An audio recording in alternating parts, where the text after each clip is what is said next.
Total War is as much about the campaign as it is about those sweet battles. But of course, a major part why these battles can be so fun is because of the units made available to us. You know, the everyman average Joe who gets torn from his family so that you can experience that dopamine rush. By now though, there are hundreds if not thousands of different units for a whole bunch of factions, spanning around 2,000 years of history. You probably love more of them than you can count. But in this video, I picked out the factually top 10 units that's ever made it into a Total War game in this highly objective and not least bit subjective master list, with an added bonus at the end.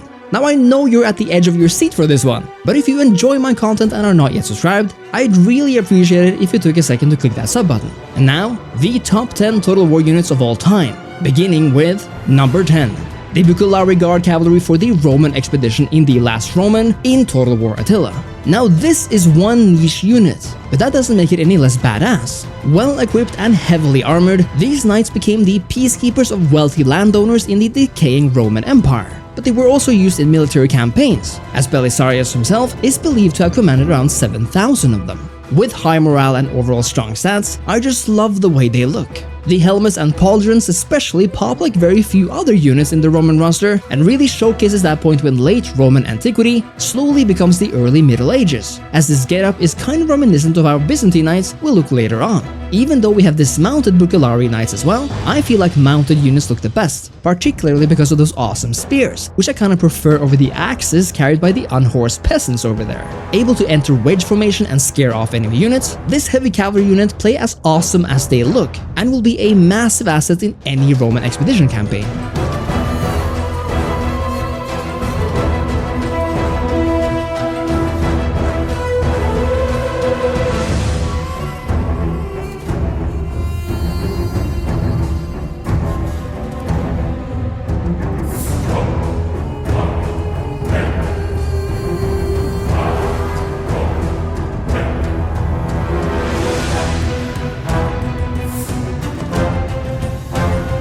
Number 9, and we're taking a look at the Scots Guard Bowmen for the Kingdom of France in Medieval 2. Now this might trigger some Englishmen whose bowmen we know are legendary, partly because of those stakes in the ground, but I never found the Longbowmen or the Yeoman Archers, nor the Sherwood Archers, that cool and unique looking. The Scots Guard on the other hand are as sexy as they come, being perhaps the only heavily armored archer unit in the game. No, they don't have fancy crossbows, shields on their backs, and are not able to place down those stakes. But who needs that when you can look hella succulent? Strictly speaking, when put side by side with the elite English Yeoman Archer, the Scotsman in the service of the French king, in the most spiteful move ever, outclasses the English in virtually literally every metric, except for shields, because the Scots Guard are badass archers that do not hide behind rounded ball defenders. An awesome mid to late game French unit then, the Scots Guard is an elite addition to any arrogant but confident army who wishes to make the most out of crossing the English Channel while eating snails.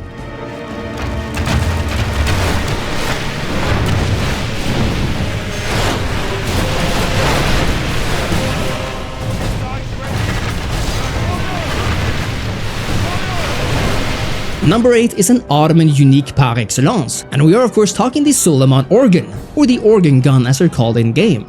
This bad boy doesn't take 3 whole turns to recruit for nothing. No, there's a reason why it's called organ, and it's not because it makes music. It will make German sausage out of your Austrian enemies, however. The organ gun is the unit to recruit if you want to see how cannons transform the battlefields of Europe in the 18th century. Wholly unique to the Ottoman Empire, who elsewhere lacks proper elite line infantry units for much of the game, the organ gun is at least one ace up your sleeve, and it's likely one you'll need. With 6 barrels surrounding the main gun, it's not just a killer in the killing department, but also in the department of babylicious cannons.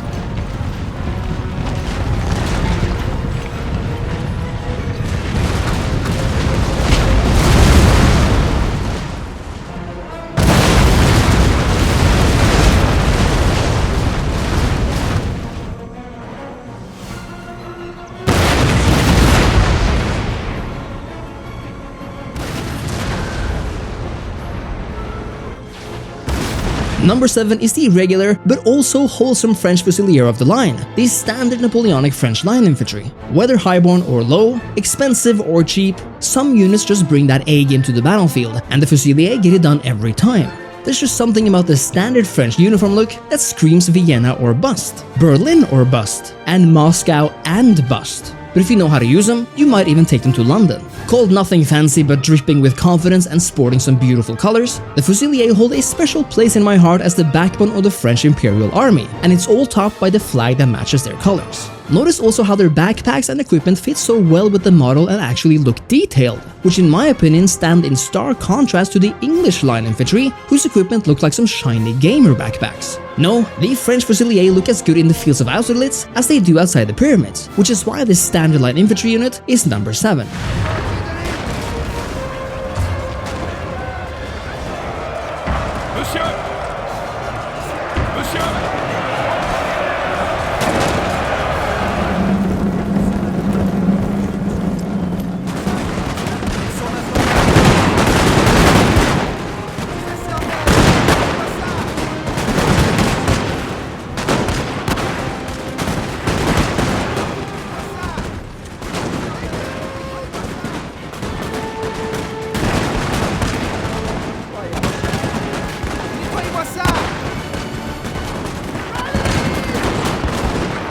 Number 6, and we're looking at another cavalry unit, the beautiful and unique UMAYYAD Guard cavalry unit for the Emirate of Cordoba in the Age of Charlemagne campaign for Total War Attila. A powerful all-rounder and raising the morale of nearby units, this cavalry is an elite unit of knights best used in maximum impact situations. Al-Andalus was a vibrant region in Iberia in the early Middle Ages, and the Arabic knights who rode through its fields and valleys definitely knew how to dress. Not only do they bring some amazingly deep and beautiful colors to this catwalk, but look at that chainmail and those helmets. The most awesome of the bunch even cover their faces with the stuff, and there's something about the mix and matching of armors and patterns here that makes this unit, along with this awesome looking dismounted counterpart, the most beautiful unit in all of Age of Charlemagne and arguably beyond. Sadly for the Umayyad cavalry though, they personally didn't make it beyond, but damn if they didn't do it looking gorgeous.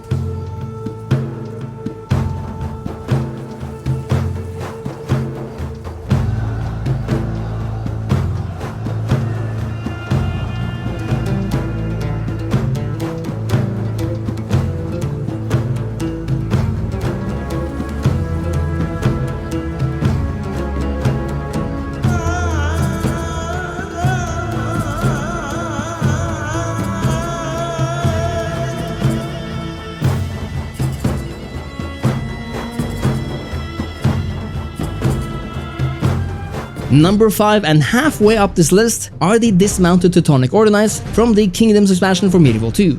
Nobody can tell me that these units aren't some of the most iconic looking in the entire franchise, and I'm almost certain the Teutonic expansion for Medieval 2 single-handedly made these knights and their uniforms known. The Teutonic Knights, whether on horseback or dismounted, are recognized by their rounded horned helmets and their threatening looks, including their white and black robes, which for some reason look more scary than those of the black and white robes of the Knights Hospitaller. In the end, their uniqueness probably comes down to those helmets and to the fact that their campaign was rather dark, with the Baltic Crusades being some of the most brutal. But nasty history aside, the Teutonic Knights are about as awesome as they come, with the only reason they're not higher up is that their uniqueness also lends them a certain sense of too much of a good thing can in fact make you a bit sick of it in the long run.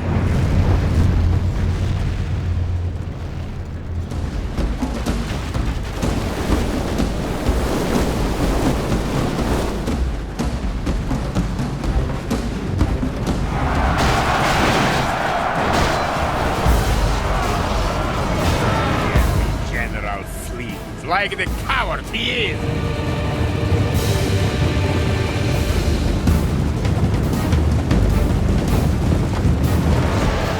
The battle is very much in our favor. If we remain true and steadfast, victory will be ours.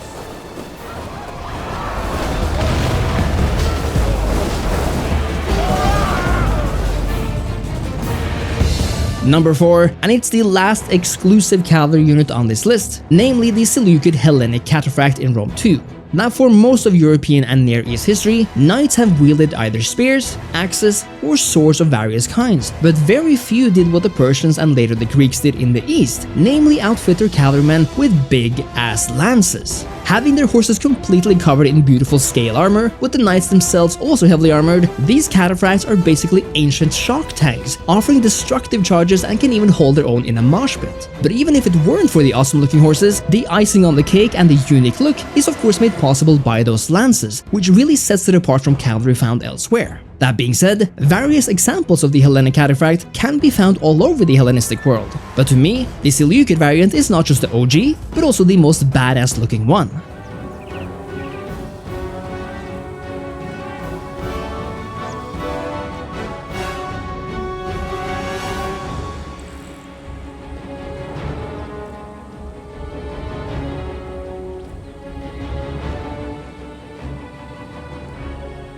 And now for the top 3 spots, we begin with number 3, and it's none other than the standard katana samurai from the Takeda faction in Shogun 2. There might be more show-offy or crazy-looking warriors on the roster, but none of them truly say Mojo Dojo Casa House quite like the katana samurai themselves. I mean, if the literal katanas are not enough, then feast your eyes on that armor, which just oozes feudal Japan in all its glory. Now, Katana Samurai is kind of like the bread and butter of Shogun 2, meaning every faction has its own version of this unit.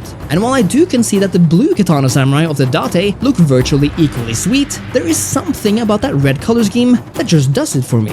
And so for me, it really is all about the Takeda here. And since the Samurai are such a unique unit to boot in the grand scheme of Total War, this Katana Samurai absolutely deserves the 3rd top spot on this list.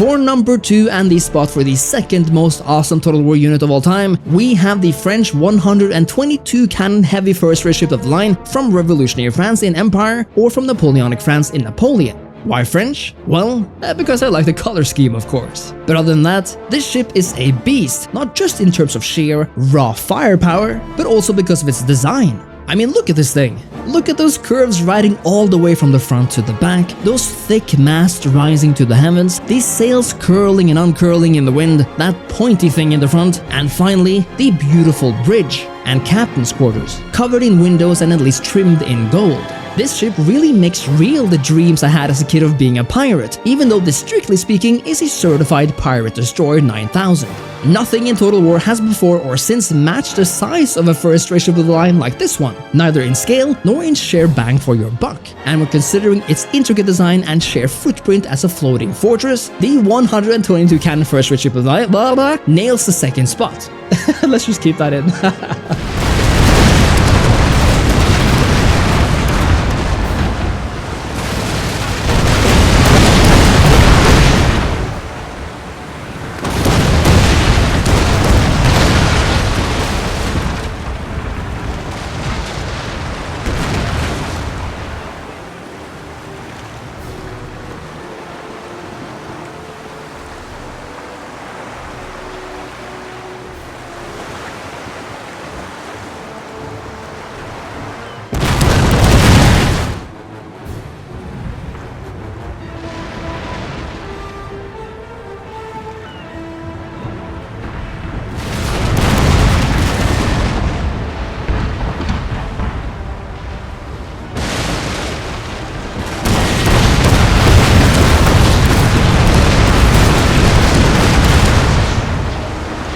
And finally, for the most awesome Total War unit ever made, there is none higher, none more beautiful than the upgraded dismounted feudal knights of the Holy Roman Empire in Medieval 2.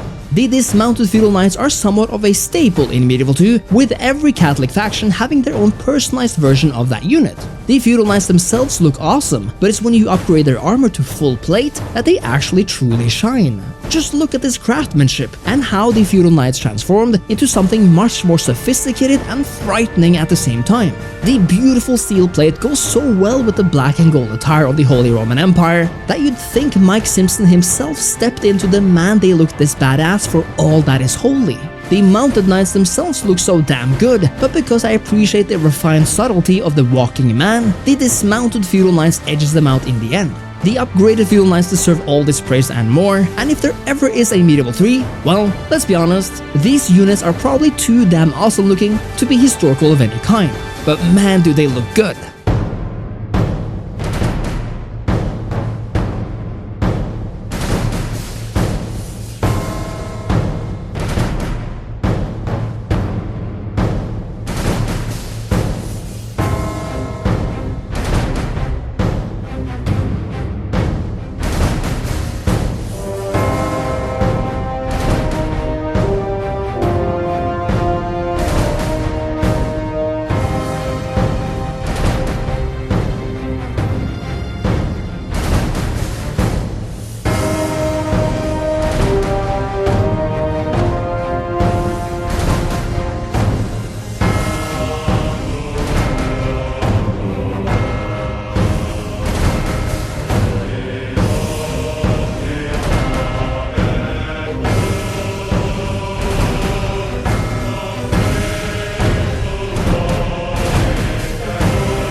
And that was Total Fashion War, the top 10 most awesome units of Total War ranked. An impossible task to be sure, but remember, nothing is impossible on this here channel.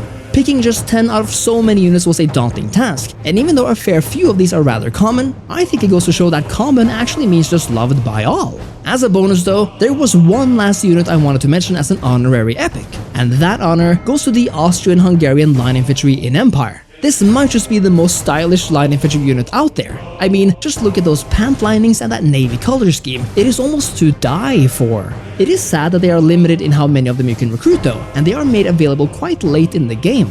But other than that, these are a must if you find yourself playing as Austria in Empire Total War. Well, now it's up to you. Do you agree with this objective, fact-based list of top 10 Total War units, or do you somehow disagree with facts and logic?